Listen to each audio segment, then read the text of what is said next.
What's up, guys? Welcome to the Minute channel. Now this is the first kind of video that I ever done on this subject and type, so this is obviously all for discussion here. I'm not sitting on a moral pedestal above you guys and you guys are wrong and everything like that. I'm gonna present arguments to both cases over here, and this is just a fun project, but also kind of to come across as well my personal thoughts and feelings about this. Somebody recently asked me, I don't remember whether it's on the channel, Twitter, Instagram, somewhere. Somebody asked me whether I thought that it was okay for people to use an emulator to play the games, or rather we should buy the games. This is a very touchy subject for a couple hundred different reasons, really, because one, it's illegal or not legal, I guess, and two, because there's, I guess, this moral dilemma to it. So we're going to talk about this, my personal thoughts and what I think about it, as well as want to hear your opinion. Discussion pieces like this, I would like for you to drop in the comments and tell me what you think, whether you agree with me or disagree with me.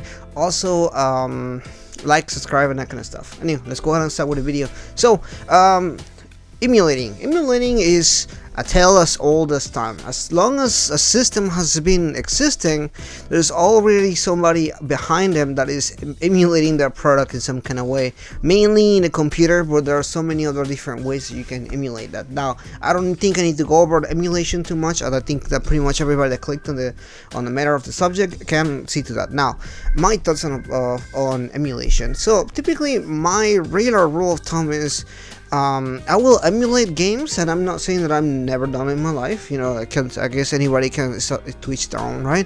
If there is a game that I already owned, but for some particular reason I don't have access to it. For example, a PlayStation 2 game. I have Persona 3 and Persona 4, and I purchased this really interesting thing the other day, which is basically something that allows me to transfer from the yellow, red, and white to what it is now, HDMI. Now this sacrifices quality immensely when it comes to that, and it almost looks really dirty and it doesn't really work well.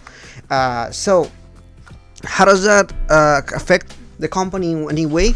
It really doesn't. If you were to emulate these games now, first of all, Persona 1 and Persona 3 and 4 in this particular case, in this scenario, were already out of development a long time ago. The Atlus is no longer making money out of these games, and they're no longer making copies on these games. So the only way that you will be able to buy a copy of this is if you buy purchase one from somebody online, or a used copy or anything like that. In any kind of way, is not really hurting the company. My gripe with in this case emulating, it comes when people don't purchase the product or are not really trying to help the company. In this case, and I'm just gonna say this because this is a Persona channel, and this is what I talk about the most. Atlus was filing for bankruptcy in 2017 or 2016, right before the release of Persona 5. Now, it was purchased by Sega, so they were saved from being on bankruptcy. But at the end of the moral of the day, you know, they were lacking sales. Things weren't selling as well as they should, even with the release of Persona 3 and 4, which sold really well. They were still just not economically well speaking. So in that sense, I will totally say, well, you know, we should definitely support the companies as much as we can. That doesn't mean that we should support some of the really bad practices that they come when it comes to DLC and that kind of stuff. But I think buying the base product on something that you do admire, whether it's a game or anything like that, I definitely see it as a positive to actually buy the product from the people. On my end, like I said, if it's a game that is no longer on sale, like if you go to the 3DS and you can't really buy the game on the website anymore, or on the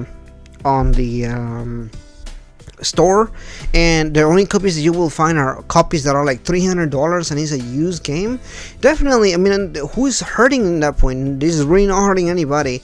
Piracy is what they call a victimless crime, where there's a lot of people that it does suffer from it. It's just not people that you're related to you or you'll see personally, right? Like a company, a big company, something like that, you know, maybe a copy or two won't hurt them. But at the same time, if it's something like that where they're really looking at sales to make a sequel to a game, let's say that you want a game that you were looking for forever and it really didn't sell well, but it gets simulated, you know, you know, you can see where that's coming from, right? It doesn't look good at all. I can see in my eyes, right? But at the same time, I totally understand not everybody just has the amount of money to buy games. Let's face it, gaming in general is a very expensive hobby, and I can tell you personally speaking, which I'm in a okay financial situation where I can buy games whenever I feel like buying a new game, or when a new game comes out. I'm not in a situation where I'm just gonna say, oh well, I can't really. I either eat or I play a game, right? But there are some people that are in that particular situation.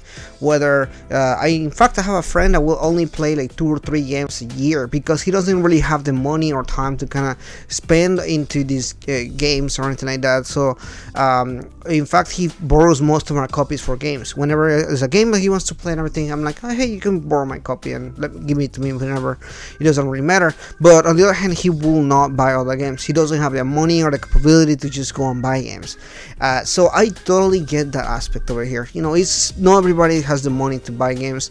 Games are not really, I mean, not cheap at all. Even if you wait, which is kind of like what other people do, they wait until the game goes in sale, or they wait until it's sometimes the sale for a game to go on sale, it does take some time. I mean, there are some games that are still $40-$50, even $60 for original price.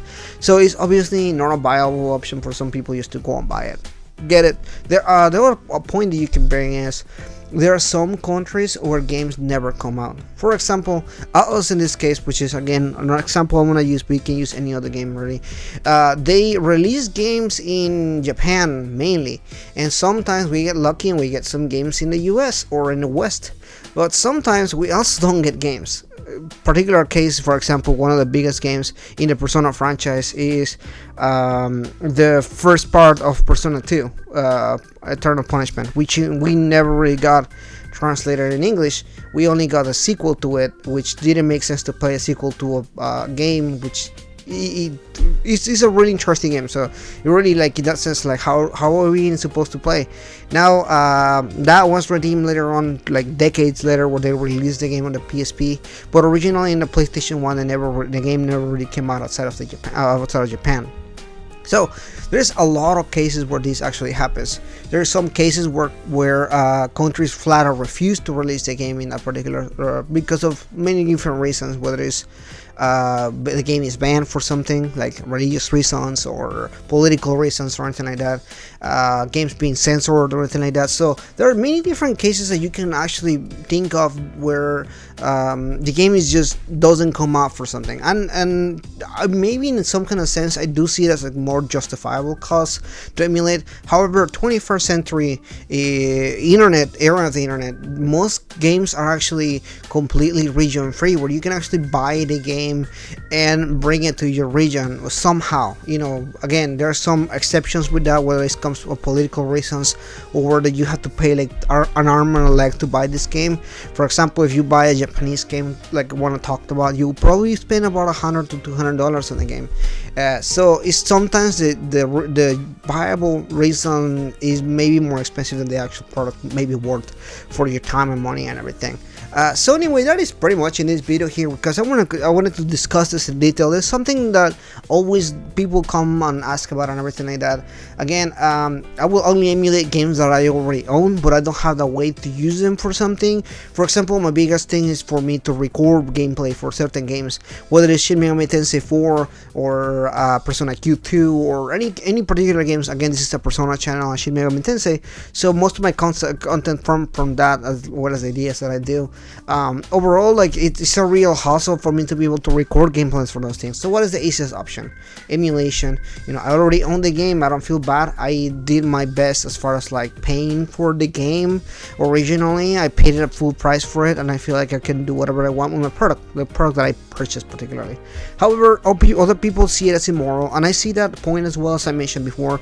But I want to hear now in the comments below what you think about all this. I think this is a gameplay. This is an idea worth discussing, and I want to really hear how you feel about it, and give me some examples of some exceptions what you think people should and should emulate. Anyway, that's it for today, guys. I'll see you guys next time.